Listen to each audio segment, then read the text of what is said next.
Apparently, Bill and Preston Media Days. Yeah. Is So that what you're telling me? people, so people were a little worried about Bill, whether or not he was going to sound like a coach. Because basically the title itself was Bill sounds like a UNC football coach and not somebody under his girlfriend's spell. I So mean, he's basically, got to sound like the that, whole right? thing was He's got, right, he's got to let y'all know he's still a human being. He's got to let you know, right. bro. So basically, the whole thing was people were just worried about, okay, are you going to be coming up here talking nonsense, like basically trying to just mainly push your book and do this and do that? But no, they said when he got up there, like he definitely sounded like he's like, nah, this is all about football. What y'all saw going on during the summer was just shit going on during the summer. Excuse my language. But That's how he felt about Jordan, y'all. That man was mad. and like I said, and you know, on the same thing, on the same tip of, that we had was like we were really just hoping that it was mainly just a mountain made of a molehill Uh-huh. because we have nothing else to talk about besides a little bit of recruiting, and that's about it. And occasional like stadium upgrades or occasional administrative thing, but like there wasn't a whole lot of football going on. So when this came up, you had to have a story for something There wasn't even a lot of football being shown, bro. That was what was at killing all. me. So It's like all because you hear was like I everything. said, all you had was recruiting information, transfer stuff, and that was about it. So then when the Jordan stuff came up, you had people running with it because one of the greatest NFL coaches of all time, and his way younger girlfriend is causing issues in the media. So why not run with this? Because ain't nothing else going on right now, really. So luckily enough, because basically he went ahead and spoke on like how good, like how he was reinforcing the roster, and turns Mm-hmm. out that the transfer hall did end up ranking third in the ACC per 24/7. Uh-huh. So it's third best transfer class going into ACC. And he also expressed his excitement for coaching college players because they're more receptive to coaching and there's fewer bad habits that they need to break as compared to NFL players. I mean, yes and no. I'm gonna say this, like I'm gonna say this, yes and no, because I get where he's going at with that statement in the sense of NFL players. They're like, I'm a grown man, I'm getting my paycheck. What you gonna tell me? A college player is still in that I'm trying to get there, so they're gonna be more disciplined. You know what I mean? Well, that's it. They're more receptive to being coached as compared to the guy that's already in the NFL. And the other thing is like with college players, like, yeah, they're gonna have bad habits because you just got out of high school. Like you're fresh out of high school, you ain't really polished, you ain't polished yet. You ain't gotten to that groove for show yet. But he's like, there's fewer bad habits for some of these guys that we need breaking. So it's like if you have a habit of doing something that's detrimental to your position, Mm-hmm. there's fewer of those habits we got to break at the college level because you know an NFL guy, if he got there on bad habits, he's gonna keep the bad habit. I mean, if it ain't broke, don't fix it. It got him there. Exactly. There's no point in fixing if it got him there. But that bad habit is getting him put on second string, third string, practice squad, free agency. Then it's like, okay, we're gonna try to have to fix it, but like sometimes when you get to a guy that's been doing it for so long, yeah, you can do little temporary patches, but he's gonna fall back into that habit anyway. So I agree with going ahead and getting ahead of that now, and especially with Bill, who's able to know the difference. Mm-hmm. I think that works out better for the group, for the team as a whole, because he's like, no, I know what the NFL level of this looks like. No, you're not there yet. But if you start doing this, this, this, and this, you can get to that level and possibly be better. Because you know, at the end of the day, he's gonna teach you longevity in this game. Bill will teach you longevity. I cannot deny that. I cannot deny that. However, not even a however. this is more of a to play devil's advocate. You're gonna run into those same apples who are like, oh, my bad habits got me here, got me recruited, and even in college. And what's gonna happen is if they don't like what coach is saying due to the current landscape with the NIL and the transfer portal, they're just gonna leave. Right. Or it's like basically go into it like, okay, well, these other coaches didn't have a problem with it. Why is it a problem for you? So why should I come to you if you're going to have a problem with everything that I do? Whereas I can go somewhere else and they're not going to have that problem. They're gonna leave. Complain about it. They're gonna leave, and then all of a sudden, all chaos is gonna break loose. And when all chaos breaks loose, hey, you're stuck at that point. You know? I mean, that's true. But I say, but you know, you're gonna have those guys everywhere you go, though. No matter what organization you go into or what level of play that you're at, because you see it at the middle school level, you see it at the high school level, you see it college, you see it all over the place. Hell, sometimes you even see it at the recreation level, where you have this kid whose parent or whatever they had going on was teaching them one thing. Now you're trying to teach them something else. They ain't trying to hear it.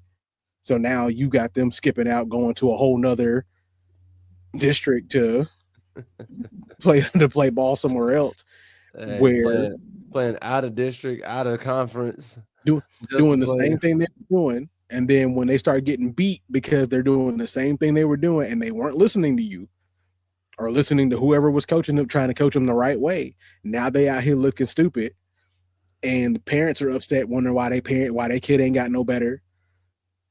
And you were like, well, I was trying to tell them, but you took them somewhere else because you didn't like how I was telling them. You didn't like that I was correcting them. I think the best, not excuse, the best reasoning that where coaches can really sell as to, hey, you should listen to me, is from an injury standpoint. And what I mean by that is, for example, baseball, right? Mm-hmm. I had a coach, and when I was pitching, he knew I could throw a curveball at a younger age, but he didn't teach me how to throw it. He didn't teach me how to throw it. And he told me, he's like, the reason why is because you could mess your arm up. And I was like, coach, I'm ready, blase, blase, blase. There was a kid in our league, and I want to say I was 11, 10 when this was happening. There was a kid in our league who his coach was allowing him to throw the curveball. His coach allowed him to throw the curveball. Next thing I know, fast forward like a month and a half into the season, I find out kid's injured. Kid got injured. It's like, yo, he strained his arm really badly because he was throwing that curveball, utilizing it so much because he had learned it. And not only that, at that age, not every kid can hit it.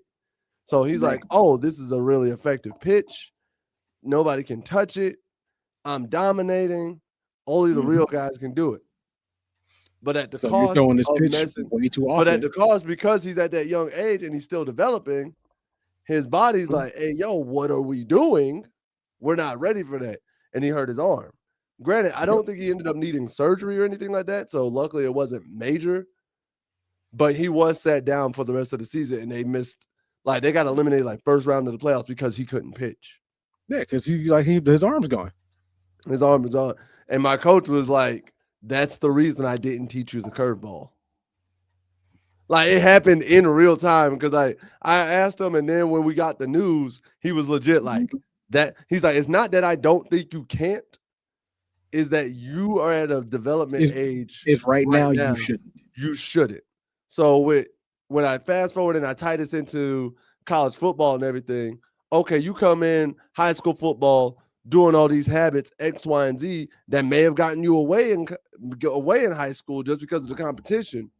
But if you try those same things, you could put a lot of strain on your body because now you're having to overcompensate because you're playing higher level competition. You're playing everybody's All-State. You're playing everybody's Mr. America, Mr. McDonald's. Like, so when your body has to do that and you overcompensate, you put more strain on your body because you're not doing the right technique. And now you're in the training room getting taped up every practice just to mitigate the pain. And 'Cause Bill you out doesn't here want you to have to go through that. Because it's the same thing with when you have players that are taught how to tackle. It's the same thing. Mhm. Sure, you want to go in seeing how some of these older guys, these professionals go in and just dive or go with their head down or lead with the shoulder all the time, but don't wrap up or don't have any kind of real technique sometimes. You just want to go in headlong and just hit somebody. What? Nothing. Continue. You continue. What? Continue, man. Dang. Anyway, you want to just go in all like all reckless. So you go in leading with your head down. You go in tilted all the way, like tilt head to the floor. Then when you end up hitting somebody, hitting helmet to helmet or something like that, then you get concussed. Your shoulder gets hurt, Get that stinger. back gets hurt, stuff like that because you're not going in with kind of technique or with your head up. You're not paying attention. And we try telling you, hey, you're gonna last longer in this game, in this sport, if you learn how to tackle properly, as compared to thinking that everything has to be A hit stick. a highlight reel of a hit that's gonna get you hurt. Because heck, sometimes some of the form tackles are some of the best highlights. Oh, listen. And it's crazy how in today's game, if I get more hyped up for a good, clean textbook open field tackle than I do a big hit. Like I mean a clean, full, you see the dip, wrap, drive through the hips, lift them off the ground and drive them back like 2-3 yards. I get more hyped off of that than I see a hit coming across the middle. Oh yeah. And Oh yeah. it's crazy because when we were growing up, the hit stick was the more highlight and hype play because it was very few and far between. Everybody was doing the form tackle. Yeah, everybody was form tackling. Everybody was form tackling. So the few highlight sticks were like, oh, snap. Yo, who is that? But then on the flip side now, everybody's trying to highlight stick.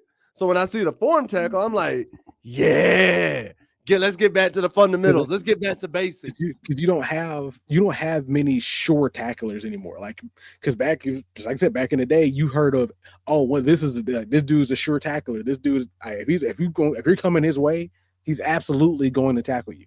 There's no if, ands, or buts about it. Now it's like you run up in my house, your mammy can't save you. Can't save you. Right. Like, but now you have guys being talked to more about being one of the best tacklers and one of the more sure-handed tacklers compared to some other people. And it's like, why is there only like a small group of y'all when before it used to be the small group of people who used to be like headhunters? You had a small group of headhunters. Now you got more headhunters than you do actual tacklers. Because that's the thing. It was like back then, if you knew you didn't have the weight or you didn't have the angle to go headhunt, you wouldn't headhunt. Like if you knew immediately from the corner position or the safety position, if you are out of step, but you still could see, bro, you're like, all right, I can't headhunt. I'm going to go tackle. Now, they're still going to go headhunt for some reason. And I hate it. Because the one version of this I hate the most, and I see it every week in college football, will be the one where you can have the offensive player going down the sideline, or it could be catching it, or it could catch the ball right down the sideline or whatever. And I'm just like, all right, defensive player, just wrap him up, throw him out the end zone, throw him out of bounds. Just wrap him up, throw him out of bounds, or wrap him up, take him down. They go for that shoulder pop, thinking that's enough, and they hit him high every time. It ain't even like you went and took out his legs with the shoulder. You hit him high. You can't hit shoulder to shoulder. And dude just takes that energy and kind of spins off of it. Like, oh, hey, thanks. You kept me in bounds. I'm going to take it another 10 yards to 50 to a touchdown. I'm just like, You could have avoided all of that, dog. You could have just tackled him. You like you could have just got him. you just tackled him like your coach has been telling you since spring. You could have avoided all of this. And it's annoying. It's annoying.